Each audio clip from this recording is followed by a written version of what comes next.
All right, good morning. All right, my name is Corey Cannon. I'm with the United Nations Command, Combined Forces Command of the United States Forces Korea. So 3 commands, 1 office does knowledge management out there in Seoul, South Korea, and also in Pyeongtaek, Korea. We're kind of split operations right now. So this is going to be our agenda for this morning. It's going to be quick, down and dirty. So a little bit about myself. I've been in the United States military between the Marine Corps and the Army Reserves now for 20 years. So I did retire in September and helped, been a veteran of Iraq Freedom, Operation New Dawn, and Operation Inherent Resolve. I've helped stand up 6 knowledge management offices during that period of time over the course of 10 years. So it's been everywhere. It's been in Kuwait, Korea, Iraq, Wichita, Kansas.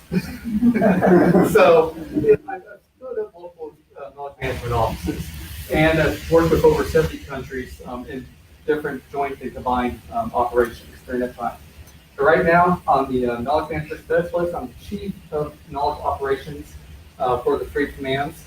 And basically what I do is I'm the architect for our command battle rhythm, and also help with that process improvement and a few other things within the 3 commands. So one of the things I've been working on for the past 6 years is helping the Department of Defense come up with a singular definition for what knowledge management is. So last year, we finally got everybody to agree on a single definition that's been 6 years in the making. So as you see on the screen here, this is the definition we came up with. It's a discipline focus, which is integrating people and processes enabled by the tools throughout the information lifecycle in order to create a shared understanding and increase organizational performance and decision making. So what does that mean? So basically, knowledge management is down to 4 different components. You have the organization. What's the organization mission set? The people. What processes are you needing to help out your people to get their business done? And then tools. What tools are you utilizing? It's not just SharePoint out there or what other tools are out there, but this is the way we kind of focus on knowledge management.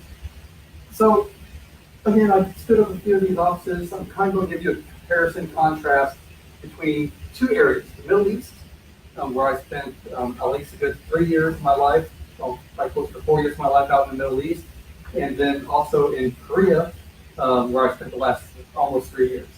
So right now, the knowledge management office down in Camp Arifjan, Kuwait, which is the CJTFOIR headquarters. So we've been around for about the past 3 years, very focused on the common operating picture. So what is the enemy actually doing? What are we doing as a joint coalition?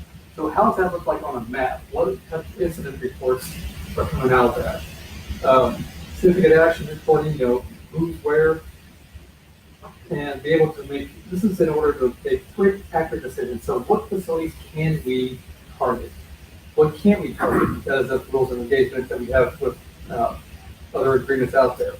So, we don't want to be hitting a school where it's right next to a munitions plant or anything like that because we don't want collateral damage. So, we take those things into consideration. We had a battle rhythm performed that maximized staff time. We actually went down from the working group levels and planning teams all the way up to command decisions. And we also had a situational awareness on what the commander needs in terms of what's going on actually on the ground. And then also very process and tools focused. So the organization here was not stuck into the what I like to call communication shop or the IT department. It's actually set right underneath the chief of staff.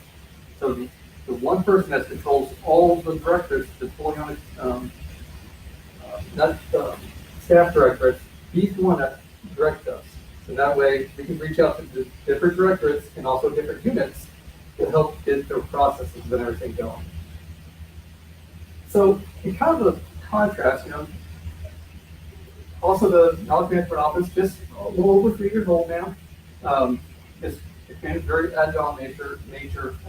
We have rotations of troops coming in and out every year. So we, like we say, we like to win the armistice 1 year at a time. And we've been doing it for now 65 years. So, yeah.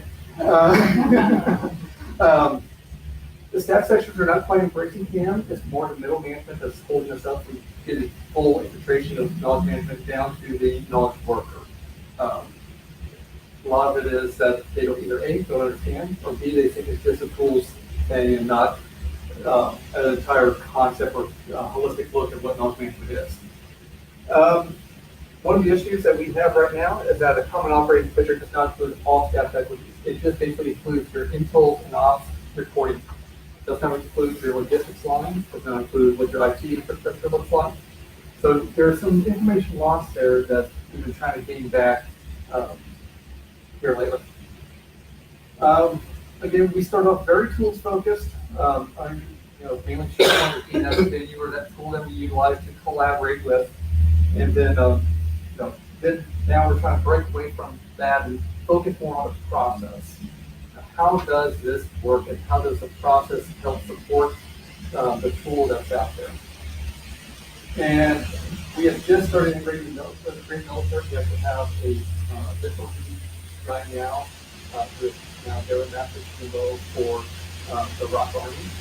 And we actually work with our office, not in our office, but with our office to help the Rock understand what knowledge management is. So, doing this for a while.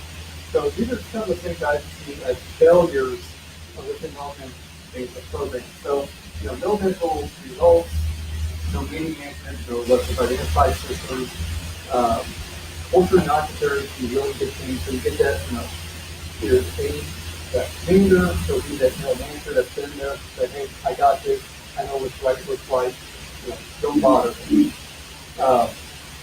And those supports of leadership, common operating physics, non-include false equities, is two tools centric other than looking at the holistic looking knowledge management. I like this new study. So this is what I recommend. This 5 whole things, a recommendation. Taking assessment of your organization when you first get in there. All of you have the organization definitely at conference. Go back to the assessment. Where are your strengths? Where do you need to improve? Then develop that into a strategy that you can lay out for the next 5 years. But where does the organization want to be to go from a quote-unquote knee-jerk reaction type organization to more of a learning organization? After this, then the scenarios that are out there. Or say the lesson identified system includes a subject matter expert locator. So this way, you can actually, it may not be a CEO that knows anything. It may be that, secretary that's been there for 15 years that knows, where the quote-unquote skeleton of business closet and, where to get things done.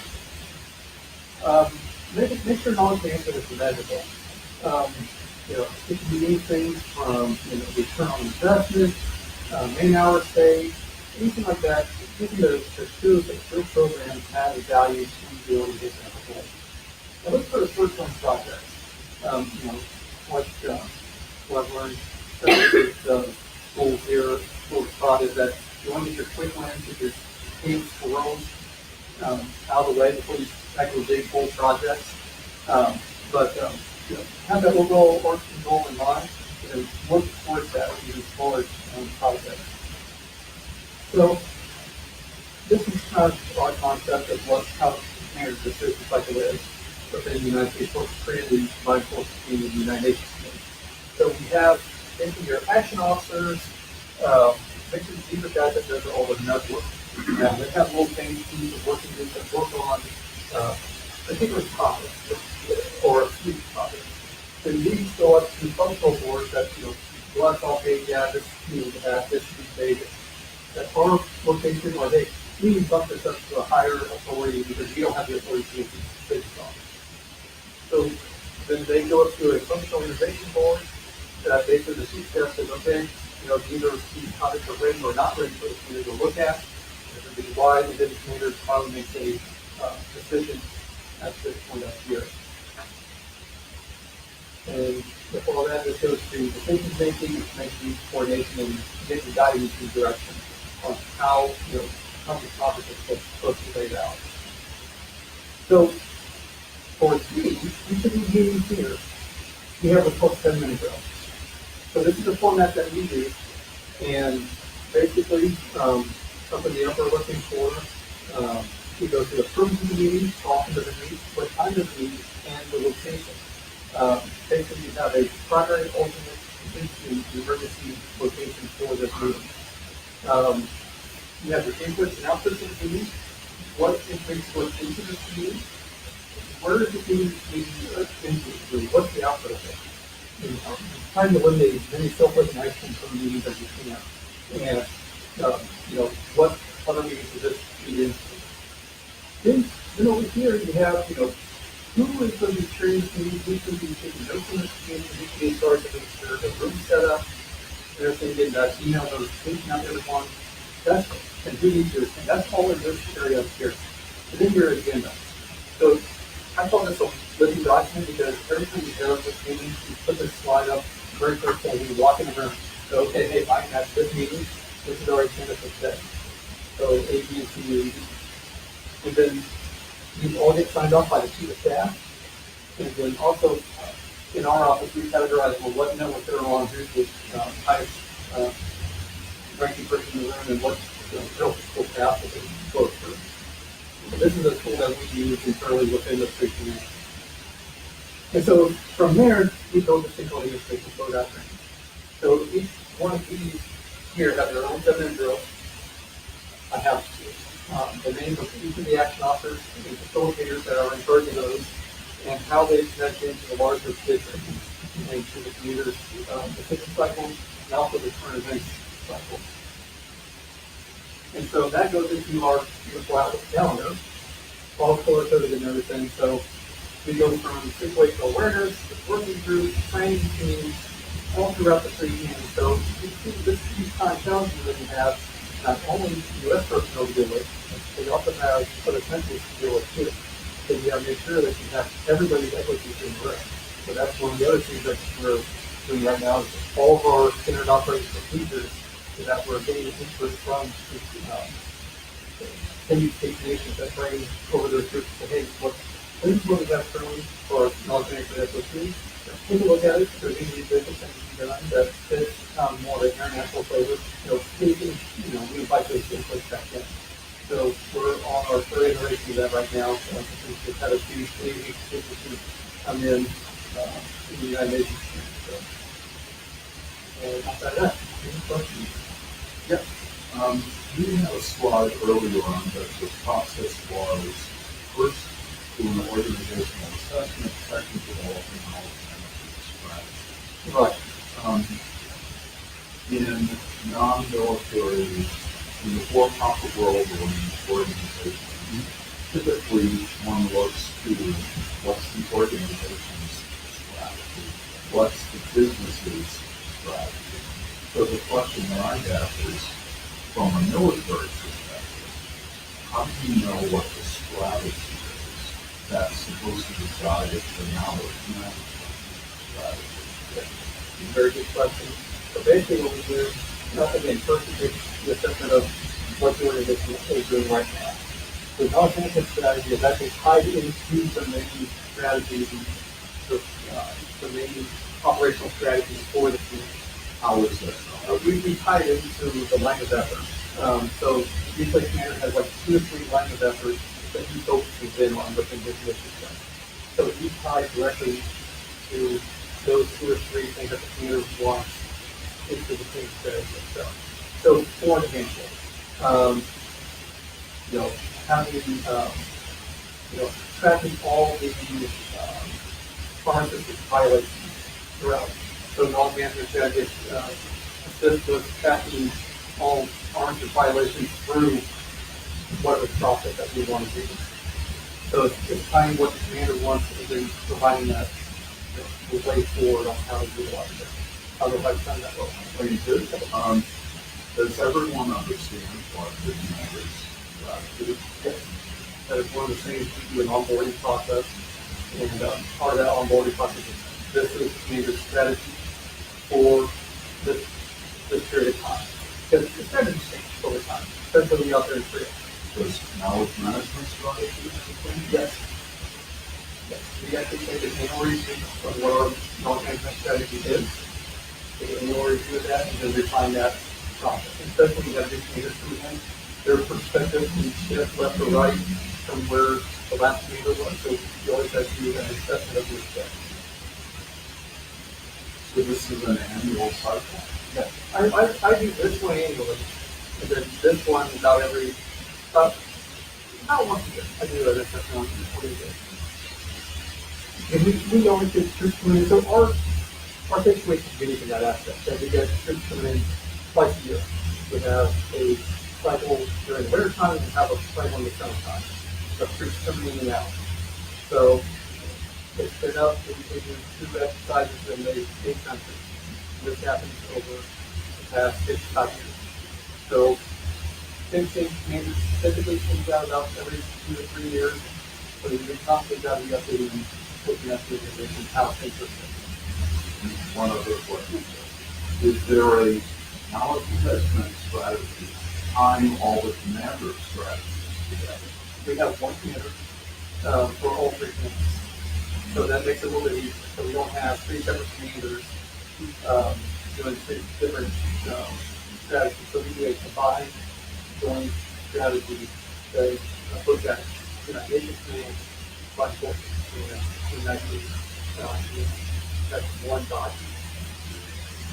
Thank you. Any other questions? Okay.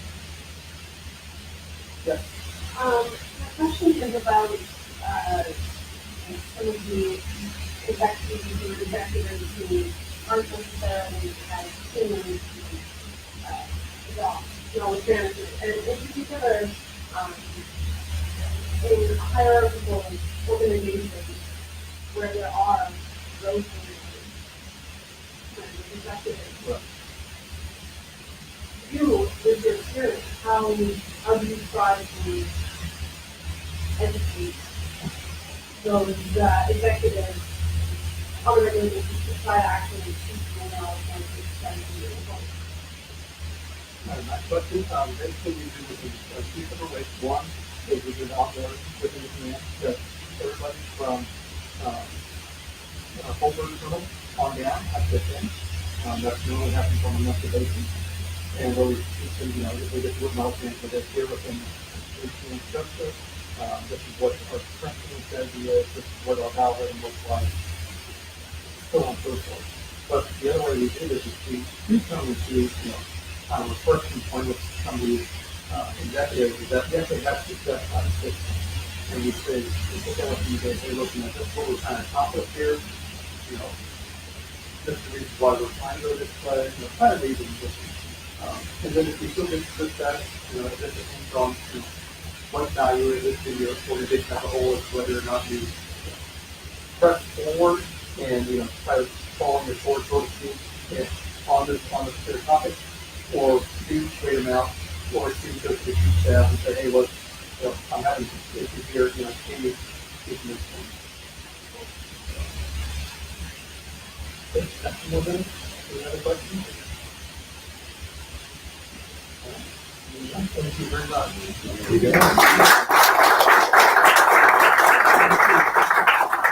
yeah, I just back into the other room, so you're welcome to jump over to the other room. If you don't have the agenda in front of you is Kaylee Dixon's